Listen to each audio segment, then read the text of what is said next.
What's going on? Fine people of YouTube, I hope you guys are having a fantastic day. I don't think anybody's in here, so I'm really probably just talking to myself. Matt, how you doing? You having a fantastic day? Why, yes, Matt, I sure am. I am having a fantastic day. Hopefully we'll get a couple of people in here to say, hey, I am hanging out inside my lawnmower shed, and I'm working on a leather sheath currently for a custom knife that I just got done making. This is one of my camping style knives that I make out of Farrier's rasp. And today we are throwing together a sheath for said knife. I make this same profile in different handle styles and varieties. I've made a few of them in the past and they sell pretty well. I sell them on our Etsy page. My wife and I have an Etsy store and we sell these things. She sells jewelry that she makes. She also sells crystal scoops. So she does lots of different things, honestly. The crystal scoops sell really well. It's like a surprise scoop, so you never know what you're going to get in the scoop, and people really like that. And then she makes really awesome jewelry, like wire-wrapped crystal bracelets, necklaces, anklets, rings, earrings, all kinds of really cool bling-bling. So yeah, anyway, well, this is great. 2 minutes in and there's still nobody in here, so yeah, YouTube, why don't you throw somebody my way so we can say hi. If you're in here, say hello. Hopefully somebody will come in here. If not, I'll just be having a conversation with myself, which is fine because I have conversations with myself from time to time, and typically they go pretty well. I say, Matt, how are you? And I respond by saying I'm doing very well, thank you.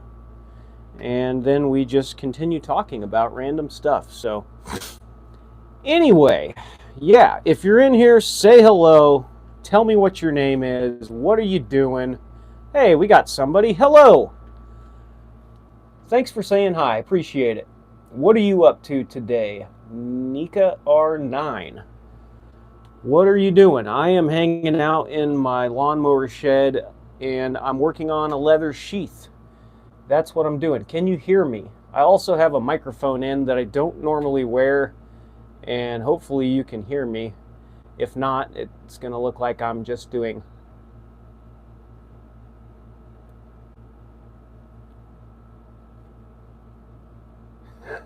Anyway, yeah, just joking. Yes, okay, Nika R9 can hear me. That's good. That means my microphone is on. I wasn't sure if I had charged it before I started or not. Sometimes I don't. Anyway, let's see. New Chevelle SS 454 resurrects one of the most iconic muscle car names with modern power or retro-inspired styling. Right on, man, right on.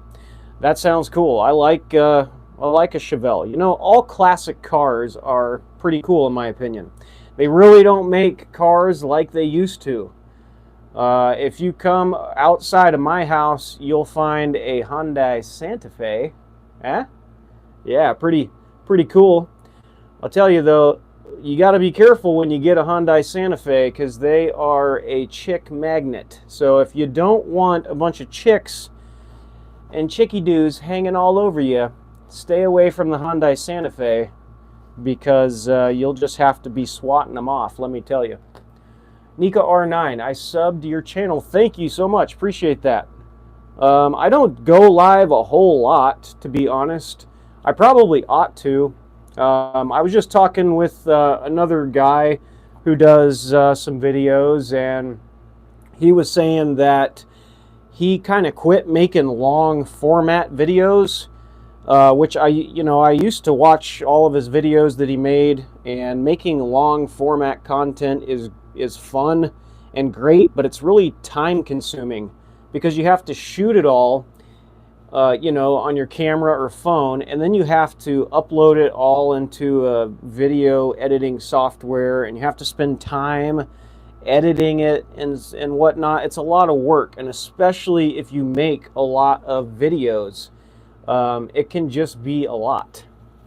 But, you know, for some people, they like to do it. For other people, it's just not worth it. YouTube is, you know, unless you're just like super famous and you have a lot of views, or you don't do it for the views, you just like to do it for fun, then it's okay. But if you're trying to make money at it, then it really doesn't make a whole lot of sense to spend a bunch of time, you know, going through the editing software trying to pump out a video that looks really good and sounds good and all that stuff. But you know, if you do that, then you might only get like 1,000 views, and out of those 1,000 people that watch it, you might get 1 or 2 subscribers. As where you're doing like the live stream. What's up, John Smith? What's going on, buddy? Yeah, so if you do like the live stream, you don't really have to edit anything, which is really nice. Chevy Guy 300. What's up, Frenchie? What's up, Chevy Guy? Daniel Anderson. Now we got some people in here. Let's go. What's up, y'all? Thanks for hopping in and saying hey. Appreciate you guys hitting up the comments. That's cool. I am in here just rambling. I'm making a leather sheath for a knife at the moment, trying not to mess it up.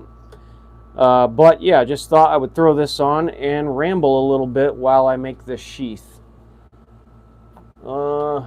John Smith, love your channel. Thank you very much. Appreciate that. I haven't been posting a whole lot lately. I've been really just busy doing other things, but like I was saying before, making long form content is what I do. I like to make longer videos, edit them out, and then that way I can kind of choose what goes into the video. Like for me, I make knives, so I'll go over and I'll make steps on how I made this knife, how I turned it from a farrier's rasp into a working blade. And I really enjoy doing that and showing the steps, you know, in making the blade. But it's a lot of work to not only make the blades, but then also film it all and then throw it onto your computer and edit it and then get it into the software to be able to turn it into a video. It's just a ton of work. So I just haven't had a whole lot of time to continue making the long format videos, but I am working on one coming up here soon that will hopefully be pretty cool. It's for the YouTube Knife Makers Challenge. That's where a bunch of the people on YouTube that make knives, they do like a challenge where they all make a, you know, similar themed blade, and then that way people can judge on who has the coolest blade. But what's cool about that is even if you're not in the competition, if you're a viewer, you can also make a blade, and then you can submit it, and the viewers have a chance to win. So like the viewers will compete against one another. So that's what I like to do, and I am currently building one for the viewer portion. The theme is any military blade of any era, so it's pretty vague.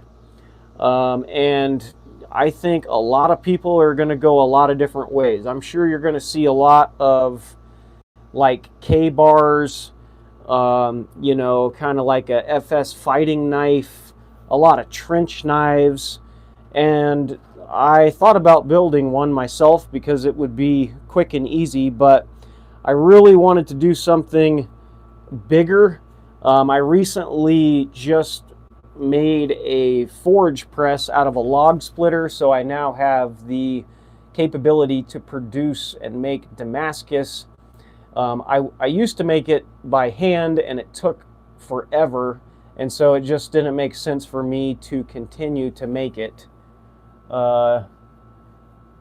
Anyway, I'm trying to read your guys' things. I'm excited to see your build. Chevy guy, thank you very much. I'm excited to finish it. I just worked on it some today. Have you ever thought of being on Forged in Fire? Yeah, actually, I've been binge watching it lately. That would be super cool to be on it. And I don't know if they're still doing it or not. I feel like maybe they are. I ought to look into it and try to go. I have been making blades for 2 years. So I think that was one of the requirements, was you had to have at least 2 years of bladesmithing. I could be wrong, but I think that that was the bare minimum. And in my 2 years, I've made all kinds of blades. Now, I'm not the best blade maker. I still have tons to learn. But each blade that I do, I feel like I get a little bit better, and I try to up my game each time I make one, no matter what I'm doing. Nick, is it Nick R9? Yeah, Nick R9. What's your name? My name's Matt. Daniel Anderson. All right, I'm leaving the stream, buddy. Okay, thanks, man. Appreciate you hanging out. Thinking I'll try to join you in the next challenge. Chevy guy, you should, man. You totally should, because anybody can do it, which is cool. And, you know, it's like anybody of any skill level can do it. And that's why I like it, because I don't have great skills. You know, I've got 2 years of doing stuff, of making blades, so I'm really not the best. I just like to take my time and try to do my best, but I think that that's what makes it cool.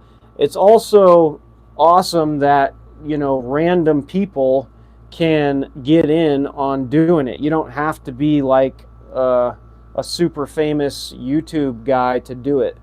And that's what I've always appreciated about the Knife Makers Challenge, is that they let, you know, pretty much anybody get in and make a blade. And it's a lot of fun. You know, I would have never picked a French Saber. That's what I'm making. I probably never would have picked that had it not been for this challenge.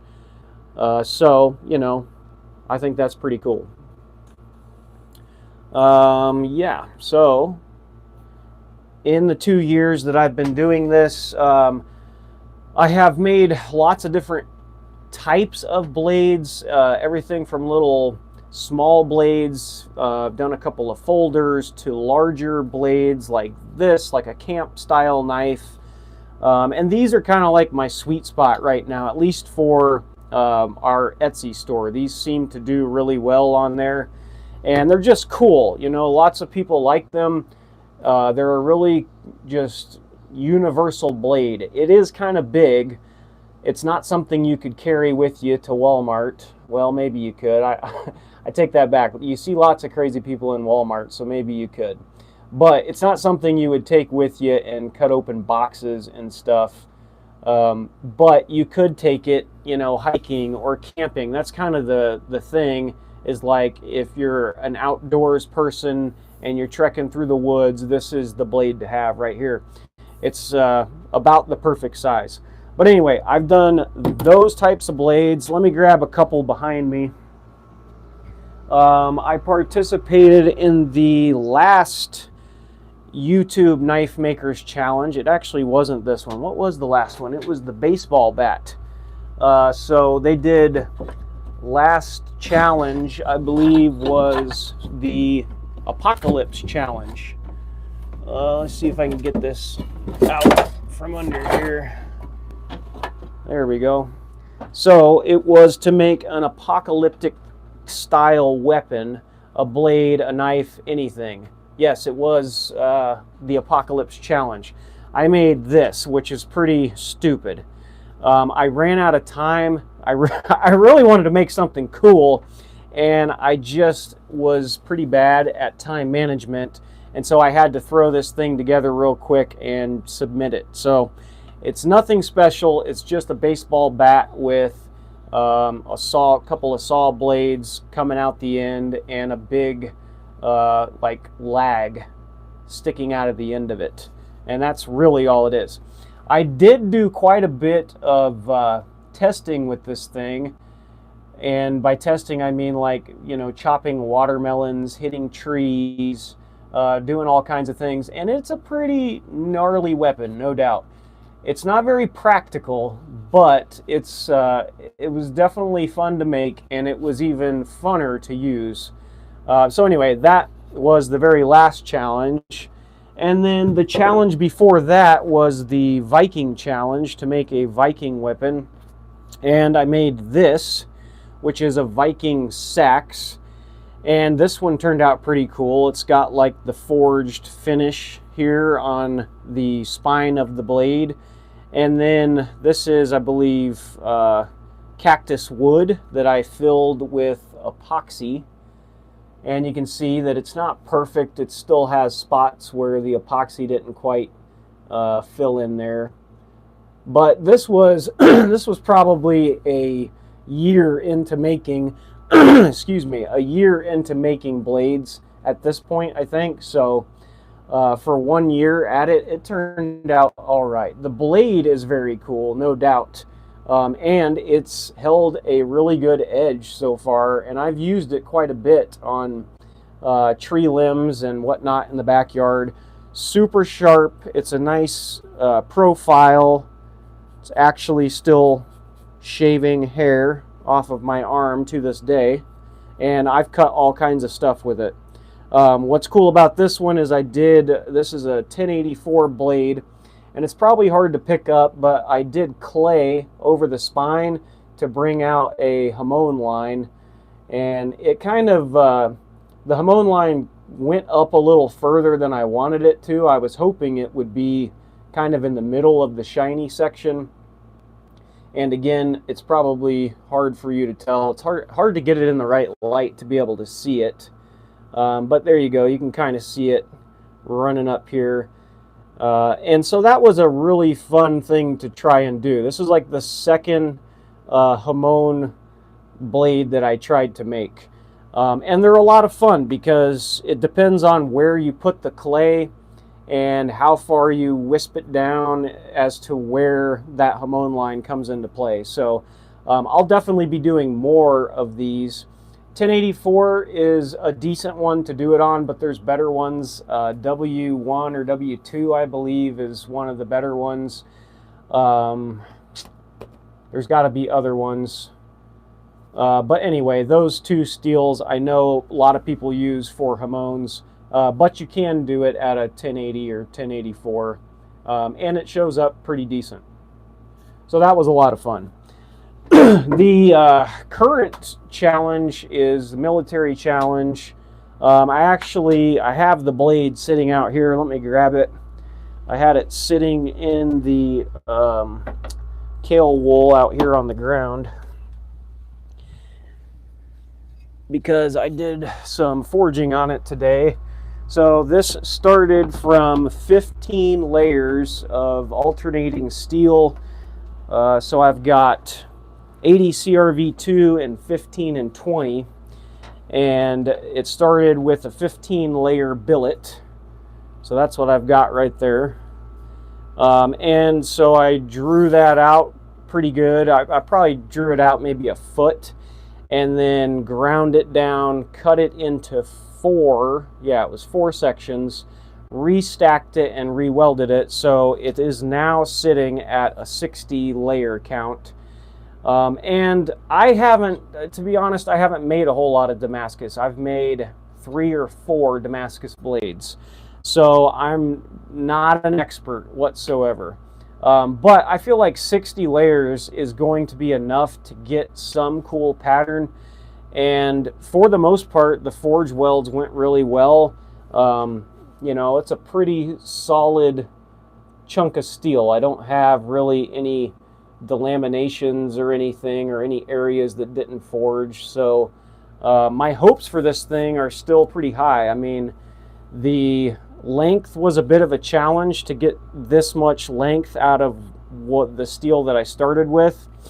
But I was able to finally do it. It took me 2 or 3 forging sessions to get it out to this length.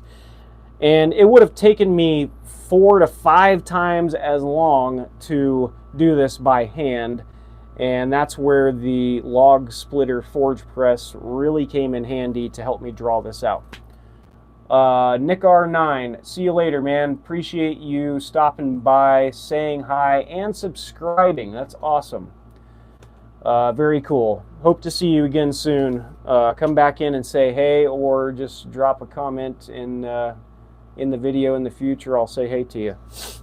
So anyway, this is a piece of wood, and I thought, you know what? I want to try to get my French Saber as close to this as possible because I drew this out.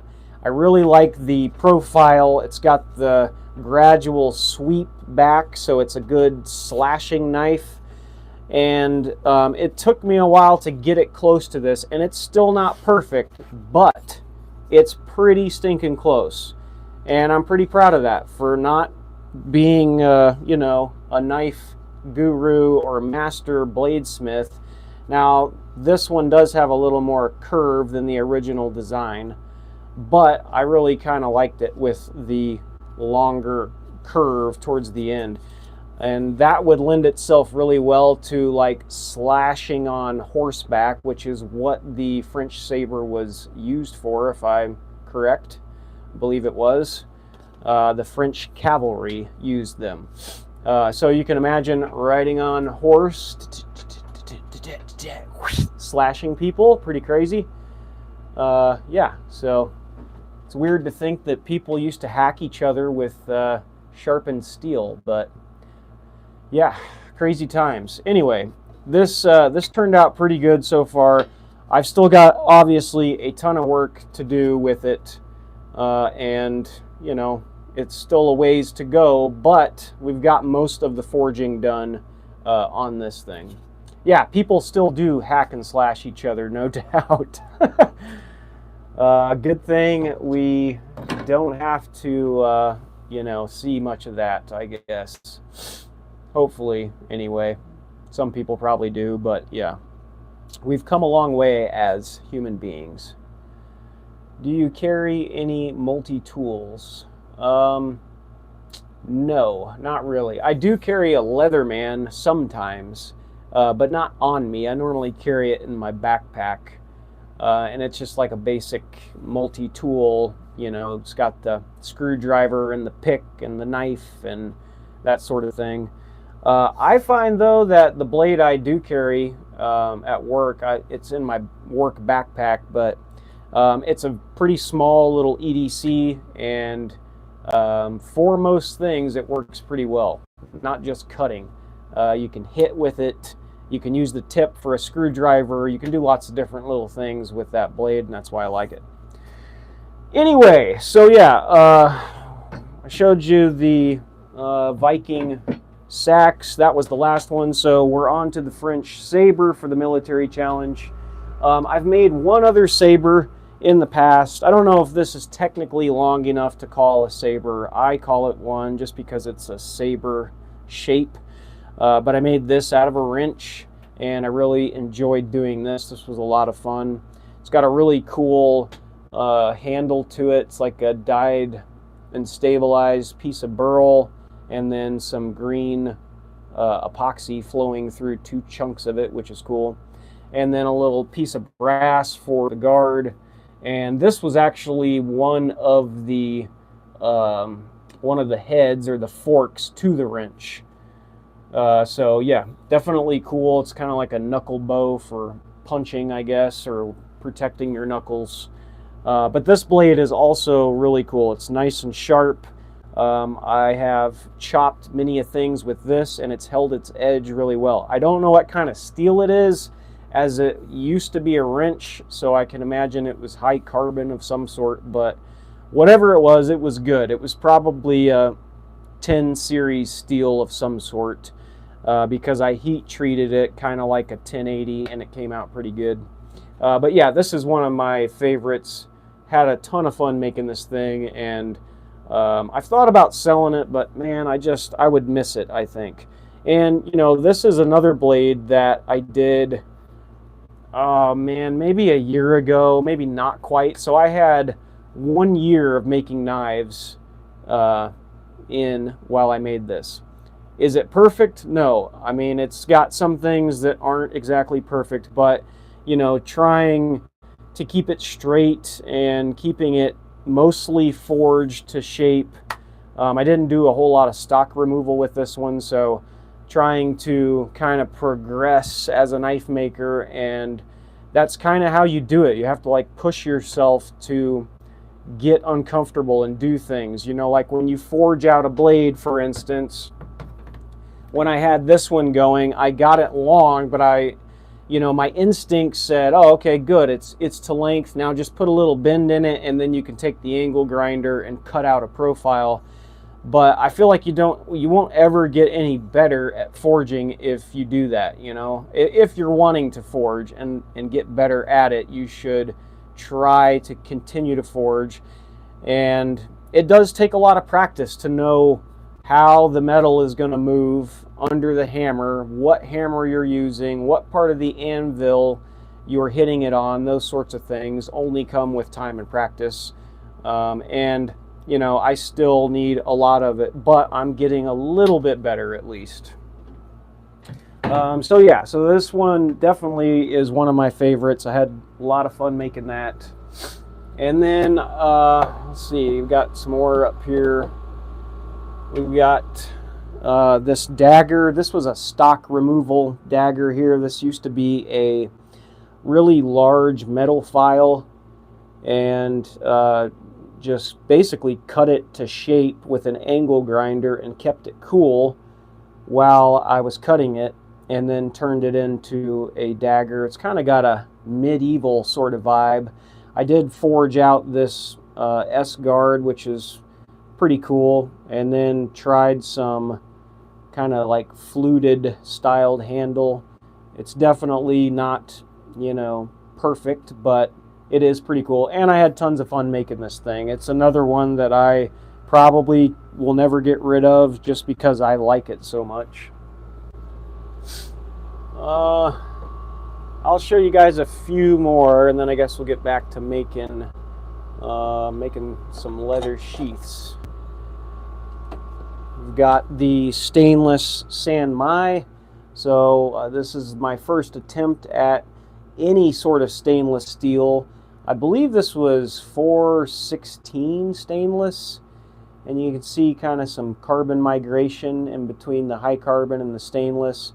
This one has a delamination along the front, so it didn't turn out perfect, but I learned a lot of stuff while doing this one, and a lot of fun making this one. We've got the little shop knife that I made out of a coil spring. This is a pretty hideous design.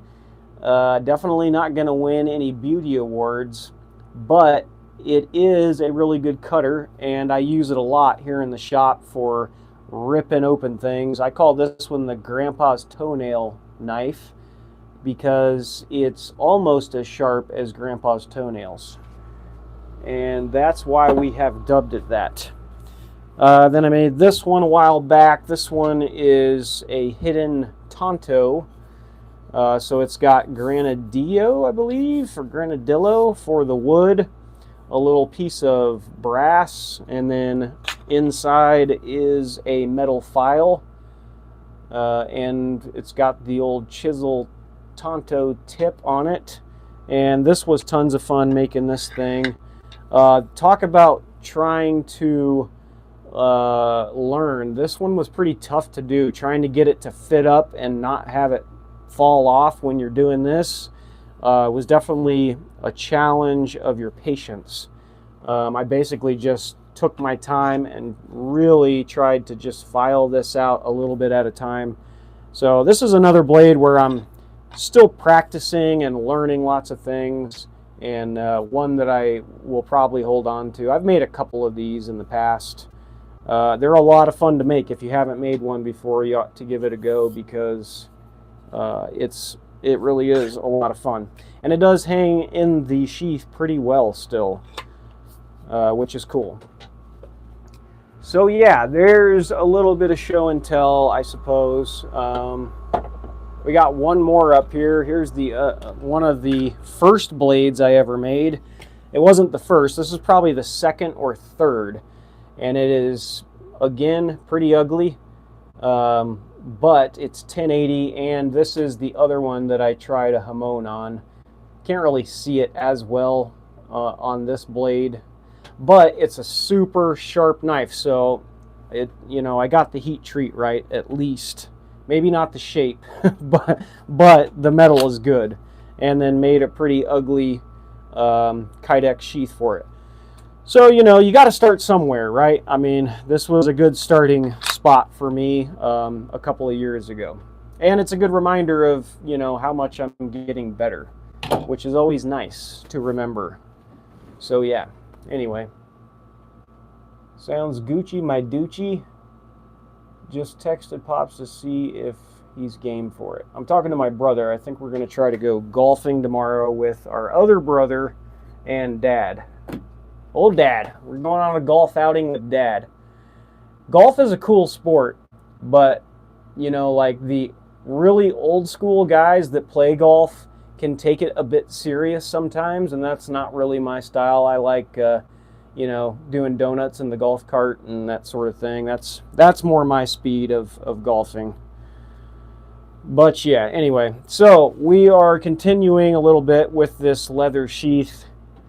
I am making it for one of these blades. I think this one, actually. Although I would say it probably will fit both of them. But this is a different style of sheath than I normally make. I normally make a taco style, where just take the leather, fold it over, and then make a sheath that way. And I'm trying something a little different just to try to up my game some.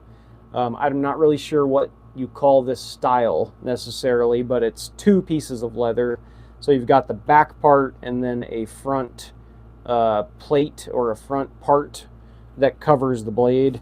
And then eventually, once I get this stitched up, hopefully this doesn't come apart because I'm not done stitching it. I'll stick it in there for now.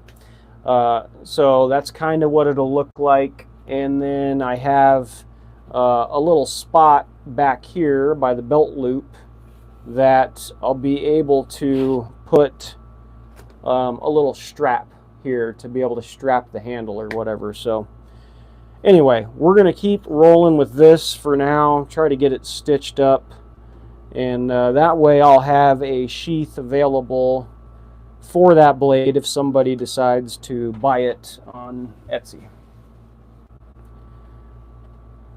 26 people in here. What's up, you guys?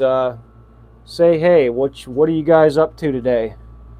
Tell me what you do. What do you like to do?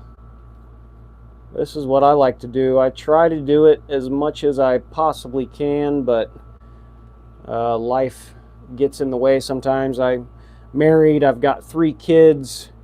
They're 15, 13, and 7. Little guy just turned 7.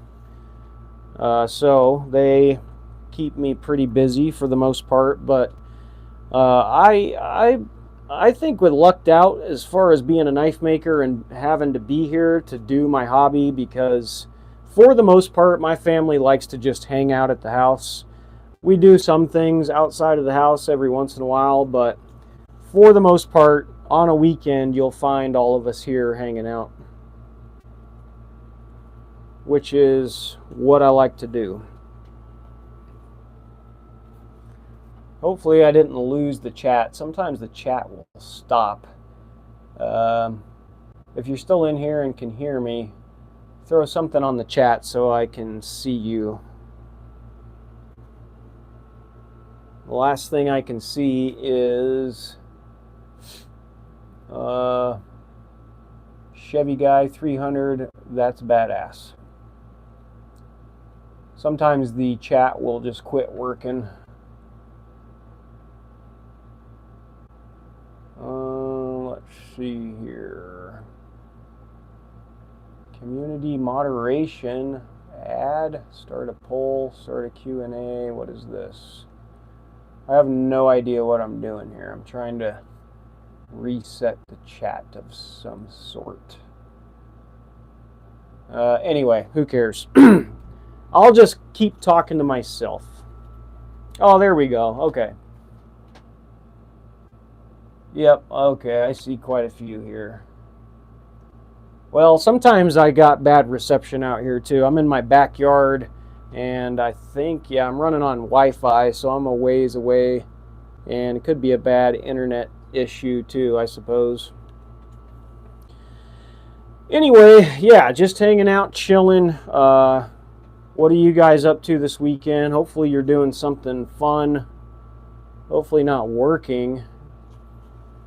That's what I did all week, and it was not very fun. It was super hot out this week, and in fact, today I was lucky to get out early in the morning and start forging. I know I probably pissed off my neighbors because I was out there banging on hot steel at about 8 o'clock this morning. They were like, "Ah, man, that Frenchy guy, he's back there banging on the steel again. I'm trying to sleep. It's my one day I got to sleep in. This guy's banging his anvil."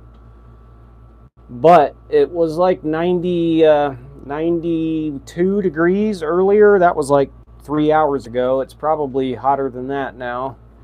It was supposed to hit 95 with a feels like temperature in the 100s.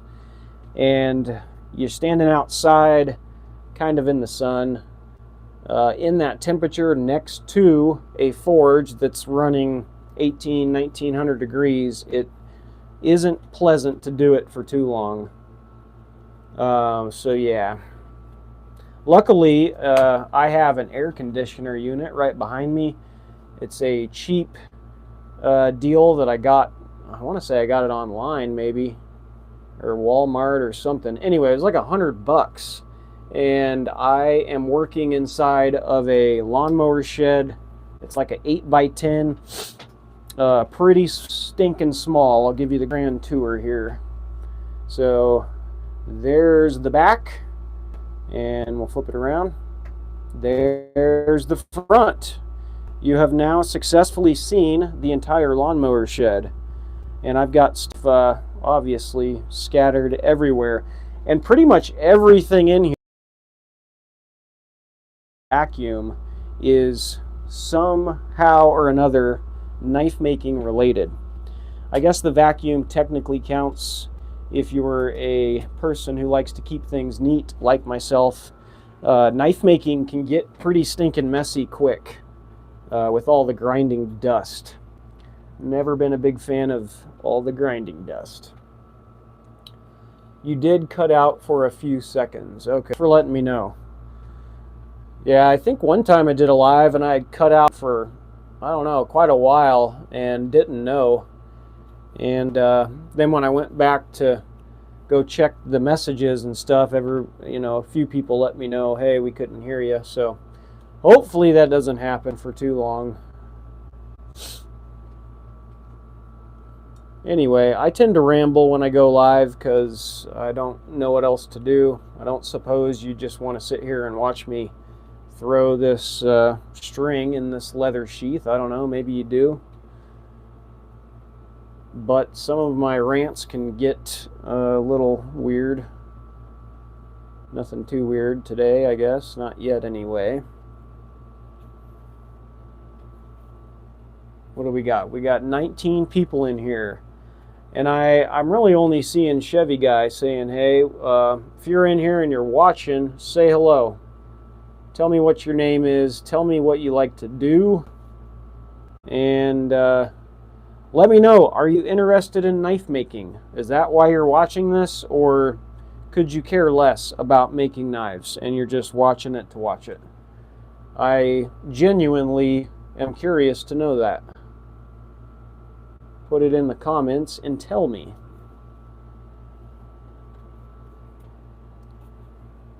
Hopefully the comments are still rolling because I'm not seeing any new ones. I don't know why it does that. It's absolutely bogus, I tell you. Yeah. Maybe if I move it a little further back, sometimes this will help. Hopefully, maybe open up the door some. Get that Wi-Fi signal going here a little better.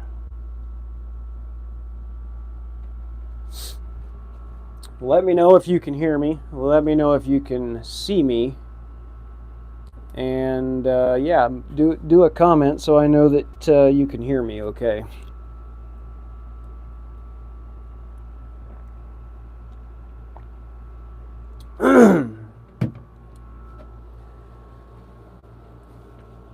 Yeah, so we be chilling in here. And the air conditioner does actually make it a little bit better. Now, it's not a frosty 70 degrees in here, but it sure beats having no air conditioner. It probably drops it from 100 down to like 80 or 85 maybe. I'd say probably 80 because I'm not sweating, but it's definitely not super great.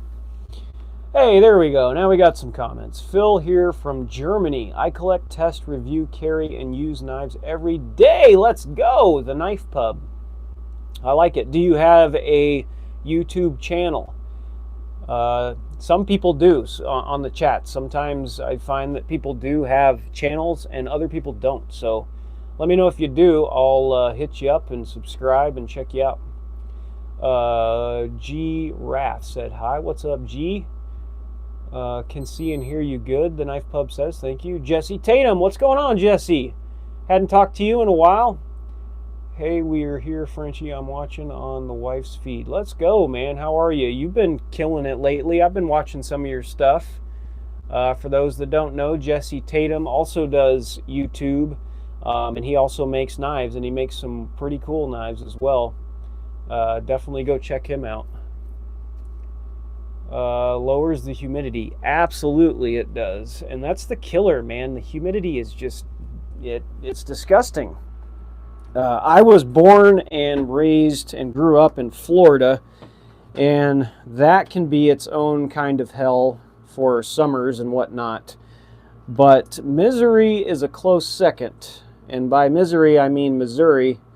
That is where I currently reside.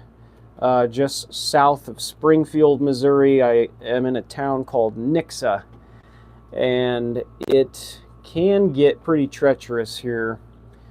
It's not like a dry heat. I mean, sometimes it is, but it can get really humid here as well.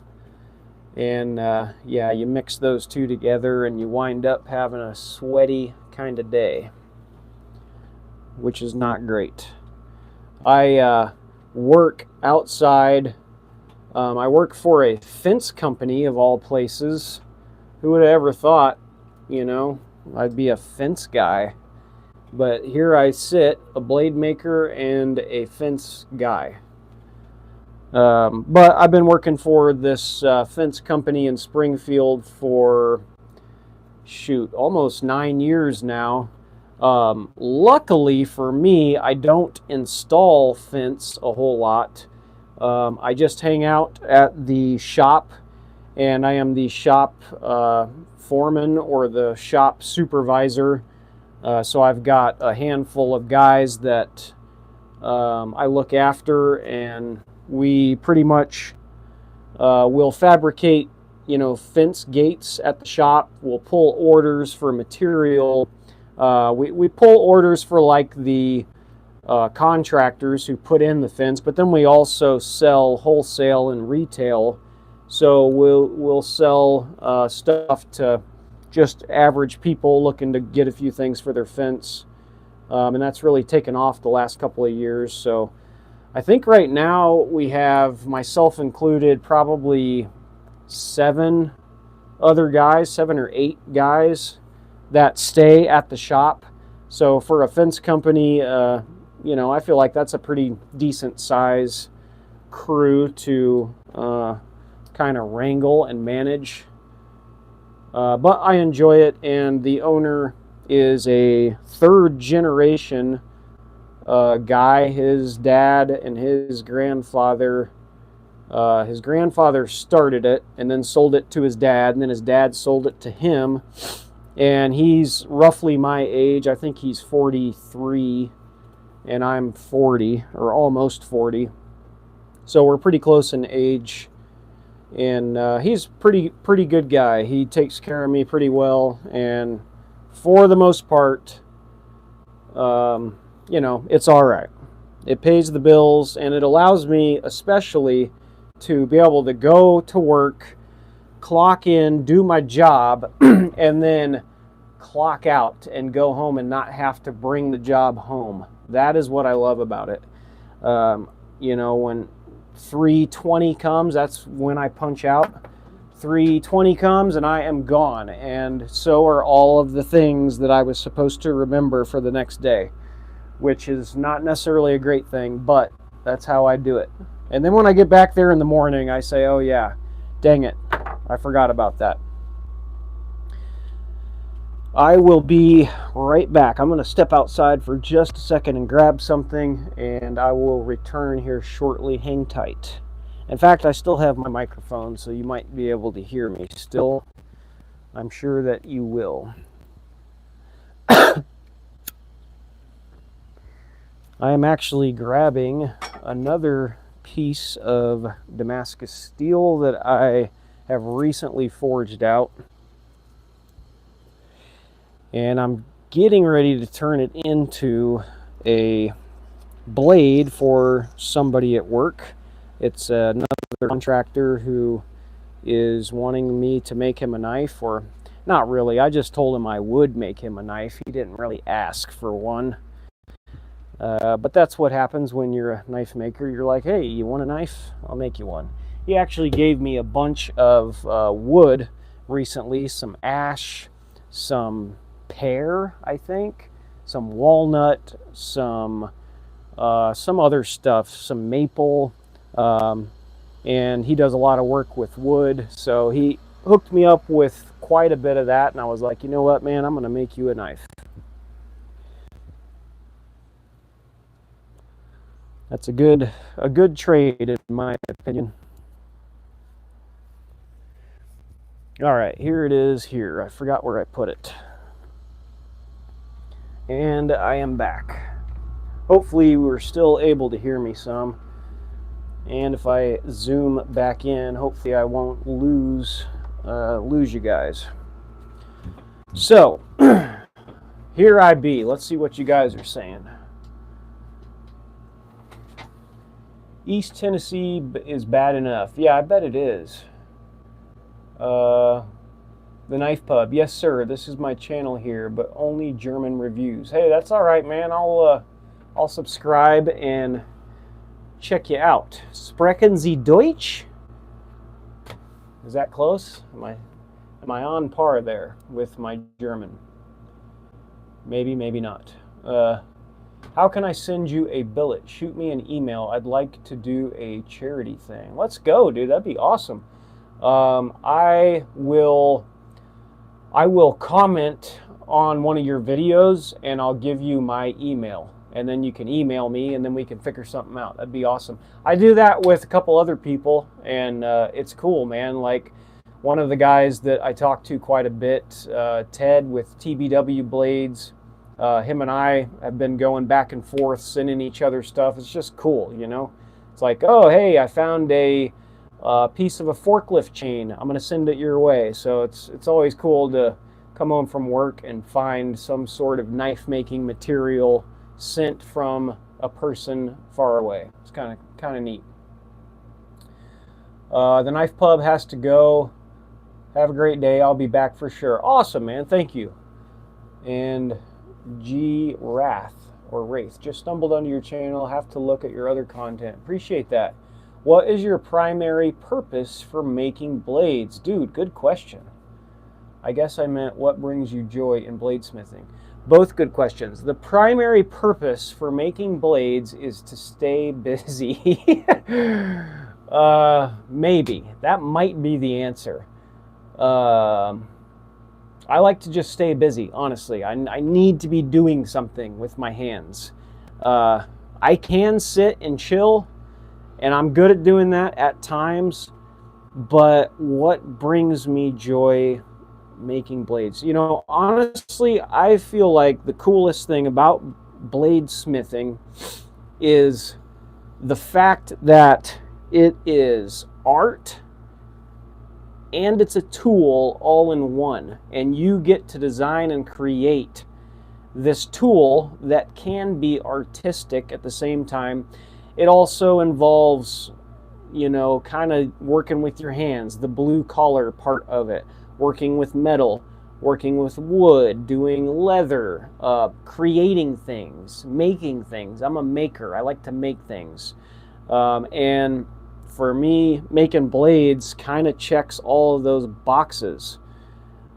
What I look forward to the most about knife making, even after doing it for 2 years, I feel like I have barely touched the surface of what I could potentially make. I'm still kind of learning things in this stage. I know enough to be deadly, but not super efficient. But that's the fun part of it, is figuring it out along the way. And hopefully that answers your question. I just really enjoy creating things. And every single knife that you do is different. Even these two right here. This one and this one. I've made several of these, and they're the exact same profile. Actually, this one's got a little bit wider belly, only because I do them all by hand, so each one's going to be slightly different. But even though they're the same blade, same profile, same knife material, the handles are different. Not only in what they're made from, but in the shape as well. So this is like the, I guess some people call it Coke bottle, although this one's not exactly a Coke bottle, a dog bone handle, and some other stuff. They've got plenty of different names. Anyway, this one is super thick and beefy, and when you grab it, you just want to swing with it. So it's a really good, like, chopping handle. This one would be for, straight up chopping logs. This one is a little bit thinner. Could you still chop with this? Absolutely. But you can get a better fist on it. Almost like a closed fist compared to this one where you've got a little bit of open room back here. So, even though these are pretty much the same knife, it's a different handle process, different shaping, and that makes it interesting, because I made this one first, and I'm like, all right, I'm going to do another one. How can I make it different? Well, I'll try thinning out the handle a lot and seeing what that feels like. And now that I have a thick one and a thin one, and I can see the pros to both, if that makes sense, and the cons to both. So I think not only am I still learning by doing both of them, but now I'm also getting firsthand experience on picking them up and feeling them, and using them and seeing which one feels better for what thing. And that's only going to help me in the future to make more knives. Isn't Kyle Royer close to you? Yes, he is. He is 15 minutes away. Creeper. Ooh, I'm a creeper. He does not know who I am. I wish that he did. I wish I could go ring his doorbell and be like, hey, what's up, brother? I'm a fellow knife maker, and I am 15 minutes from your house. Do you want to hang out and make some blades? And he'd be like, dude, get off my front porch. You are a creeper. But yeah, he does. He lives in, I want to say Clever, maybe. It might not be down in Clever. I don't know. I looked it up one time, though, and it is literally right down the road. And that would be really cool to somehow get to hang out with him, just to learn. Oh my God, is that guy good? If you don't know who he is, then he is a master bladesmith with the American Blade Society. He's been making knives since he was a teenager, maybe even earlier than that. And he is, when you talk about knife makers, in my opinion, he's just the best of the best. He really is. And why is he the best of the best? Well, because he spends an extraordinary amount of time working on one little thing. And that kind of patience and dedication is admirable for sure. And it shows in his finished products. Just looking at his blades, I wouldn't even buy one because I wouldn't want to use it because they're just that cool. I think he does classes. That would be cool. I actually looked into that, I think, and I think you're right. I think he may do classes from time to time. And when I looked into it like 6 months ago, I couldn't find any, and maybe that's just because he wasn't offering any at the time. He does do online stuff, like online courses that you can buy from him, which would be really cool to do those. But anyway, yeah, he is a heck of a knife maker.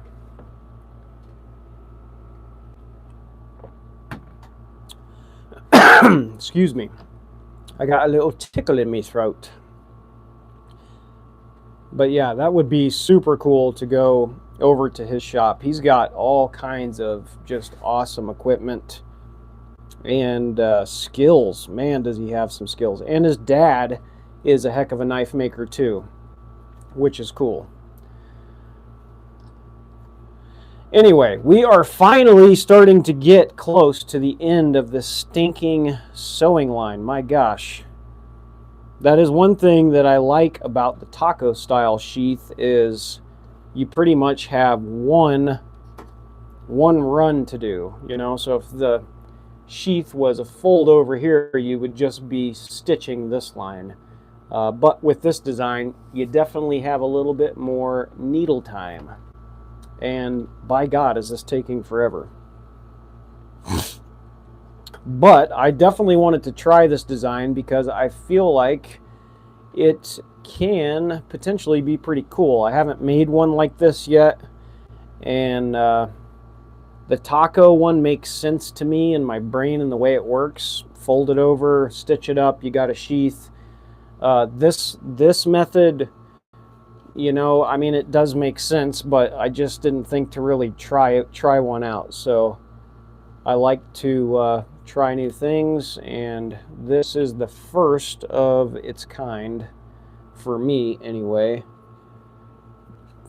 And I am not a great leather worker. I mean, I could be, I guess. For me, it's more about function than looks, at least currently. And especially because I'm starting to sell blades as well. I mean, I want them to look great, sure, but at some point, it's really hard to continue to put a lot of time and energy into a blade that I can't sell for a lot of money. Nobody knows who I am, and to be honest, I'm not a master smith, and you know, my blades aren't probably worth all that much money. So you have to, you know, put in as much time as you feel like you're worth. I feel like I could put in a crap ton of time making something super nice, and I'm talking like high-end nice that would take me months to make, and maybe I would feel comfortable selling it for like $1,000. But that is a lot of money, and it better be stinking sweet for $1,000. Some of Kyle Royer's blades, some of his just ones that he bangs out in a couple of days are like $1,000. I think I can't remember what his Griffin sword sold for, but it was an ungodly amount. But it also took him a long time. I can't remember how long it took him to do that. And I think he just recently finished it. But that sword is quite the piece of eye candy. Do you forge your blades to shape? Yes, I do. I try to anyway. Most of the blades that I have been forging lately, I try to forge to shape, like the French Saber that I'm working on. So that is mostly to shape. I will be doing some stock removal on it just to clean up the tip, and I've got to add a little bit of meat to the tang, so I'll be cutting in the shoulders up here. But I do try to.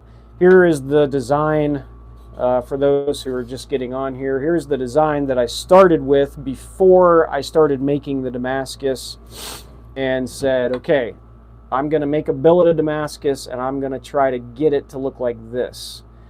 So after about 3 rounds of forging, this is where I'm at. And is it perfect? No, it is not. But it's close, and that's pretty good.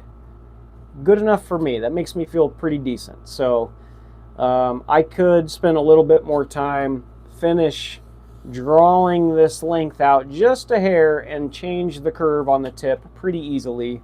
It would just need another round of putting it in the fire. But yeah, this would be a great example of forging to shape. And this should be a really cool saber. I think it's long enough. When I was looking up French sabers, the research that I did said anywhere from 26 inches to 34, 36 maybe, somewhere in that ballpark. I think this one is almost 28 inches long. This is 28 inches long, so it's pretty close. Maybe 27 inches long. But I feel like it's going to make a cool slashing blade.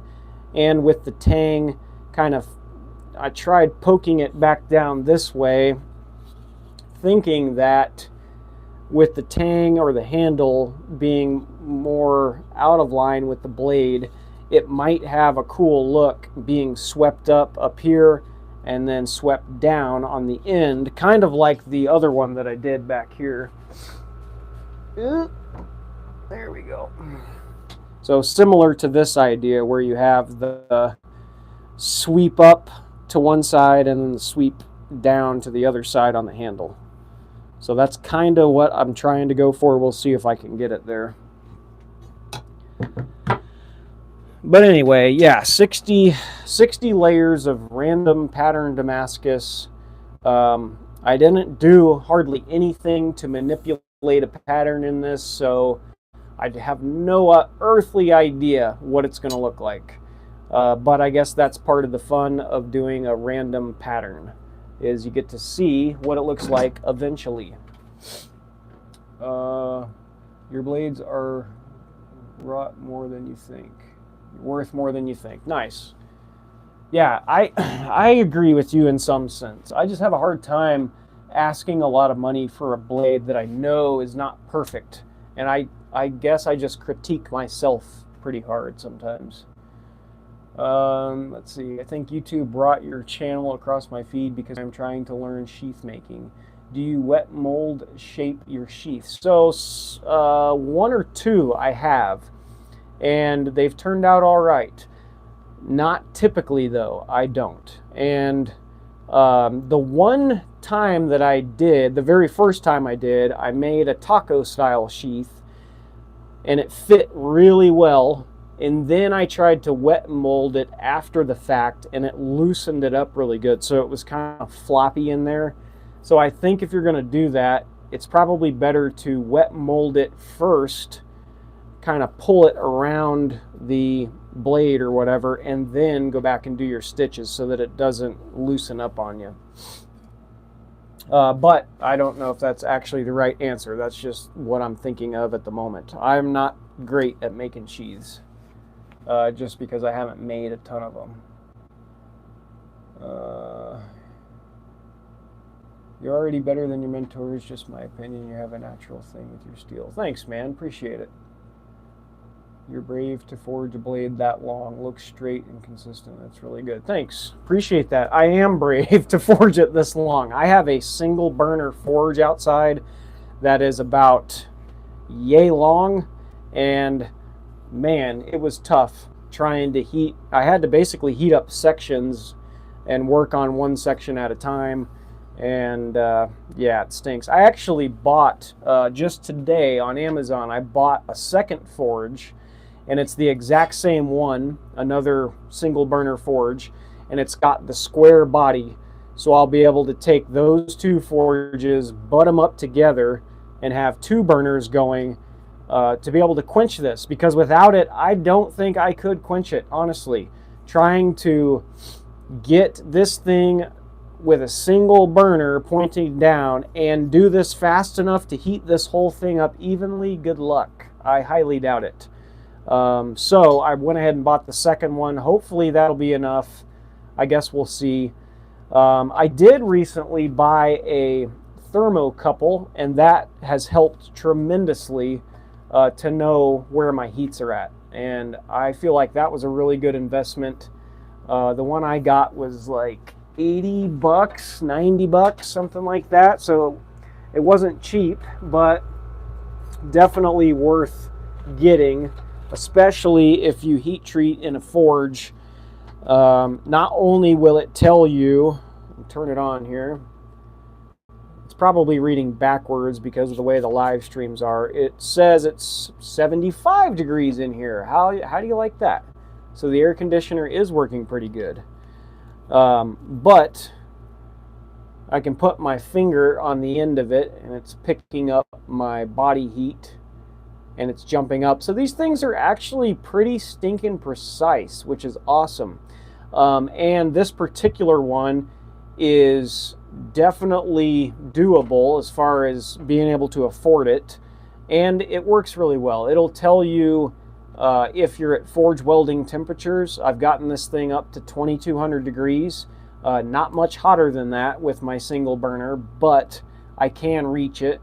And then it will also tell you, where you're at when you're getting ready to do thermocycling or quenching, which is really handy.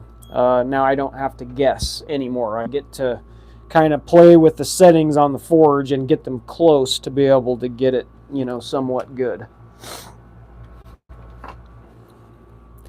Because the alternative to that would be to buy a kiln or something, where you would know the exact temperature. And that would be super nice, but by God, are those expensive. I will probably never own one just because they're too much money. And unless I was going to be like a professional knife maker selling them constantly, it just wouldn't be worth the investment for me. Just because, I'm kind of more of a hobby knife maker. 67 minutes. We've been going for an hour. Right on. That's about what I said I wanted to do. So we'll probably wrap it up here soon. Let me get these last few stitch holes in here. That way we can put the blade in, check it out, and kind of show you what it looks like at the very least. I'll still have some sanding to do on it. I did some tooling work on it, and honestly, it's okay. It's not... If I could redo it again, I would like that, because I kind of just did a random sort of pattern with some of the tooling stamps that I have, and it looks all right, but I think I could have done a better job. So for the next one, that's what I'll be focused on, is trying to get a little bit better at the tooling part of it. I think I've only got a few left to go here. Yeah, and then once we get the stitches done, we'll be able to clean up the edges on the belt grinder, burnish all the edges, and then I'll probably end up staining this one. I'm not sure what colors I have left. I think I've got golden oak and walnut. So we'll see what I choose to do, but staining this Vegetan leather is always cool. Definitely like the look of a stained sheath.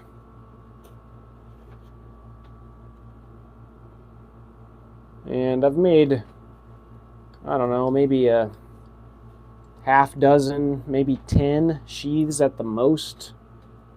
So not a ton, but enough to kind of, say that I can make them somewhat. And now that we're at the top, I'm going to go back down a couple just because that's the way I've always done it. I'm not really sure why. Just to kind of back stitch, I guess, so to speak. And there we go. Now that we have those going that way, we shall get the old railroad spike fillet knife. Hey, let's go. And we'll trim off this string here.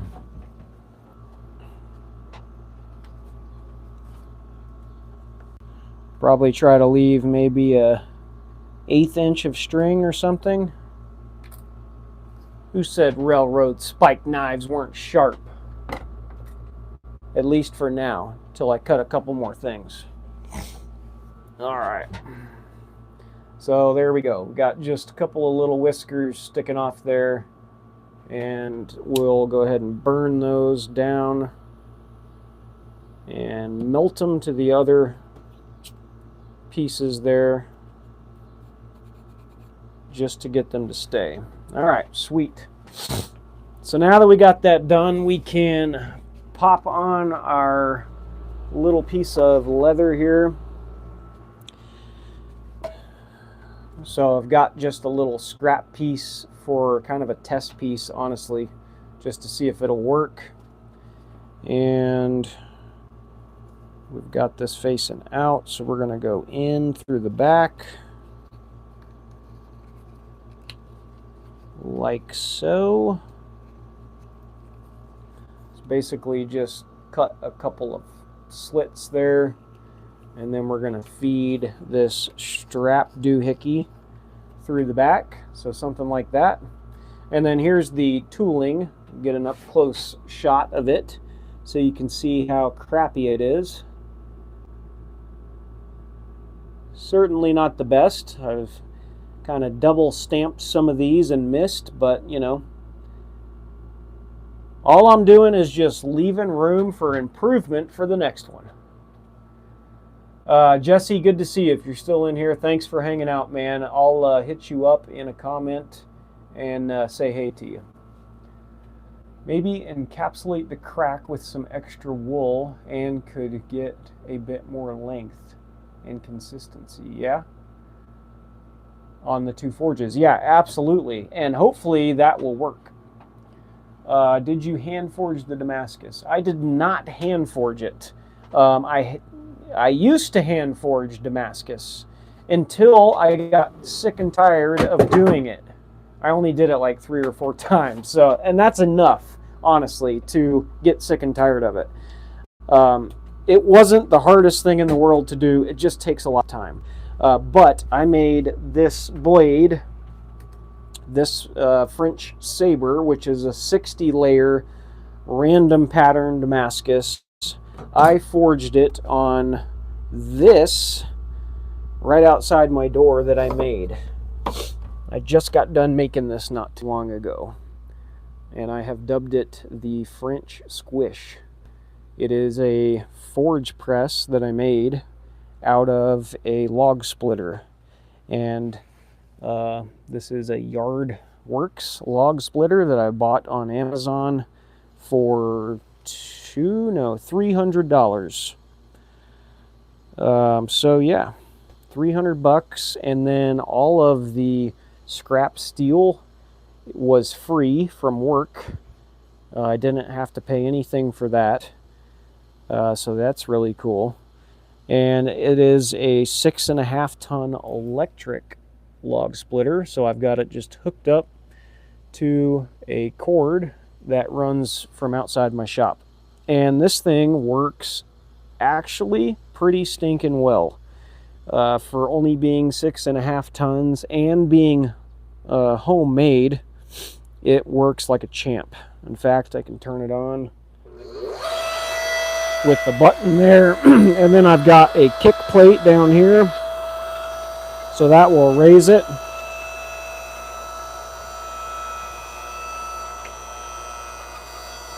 And you can see that it does squish.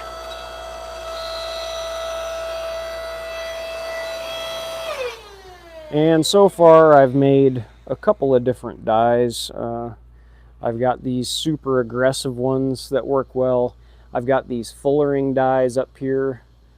So those are for either fullers or just squishing stuff out more. And then these are the bread and butter. Got the flat dies down here, and that's good for squaring up and flattening. And then these rounding dies or drawing out dies.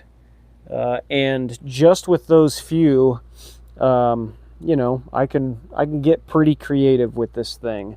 It's not super fast and it's not super efficient, but it does allow me to do Damascus, you know, 5 times faster than doing it by hand. And then I've got stuff like this where I've got, I guess you'd call these kiss blocks.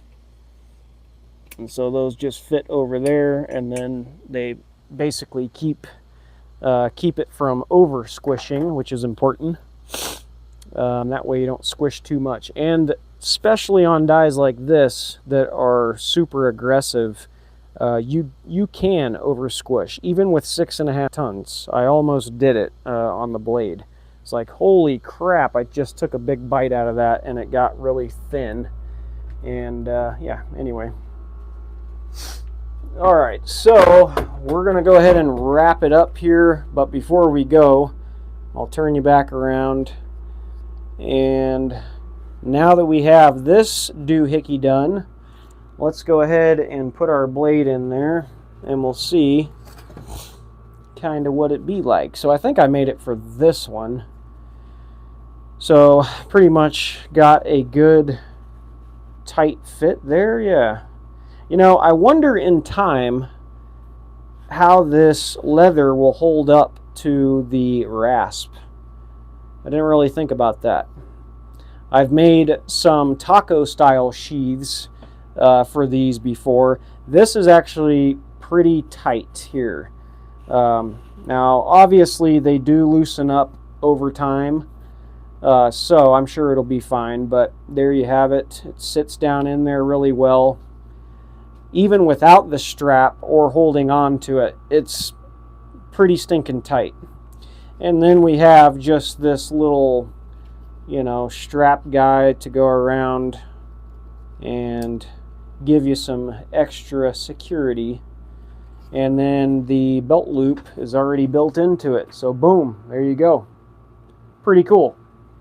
And now I'll be able to send this with whoever wants to buy this knife. I currently have this blade for sale on our Etsy store, and you can find us hopefully in on my YouTube page. I believe there's a link, and if not, then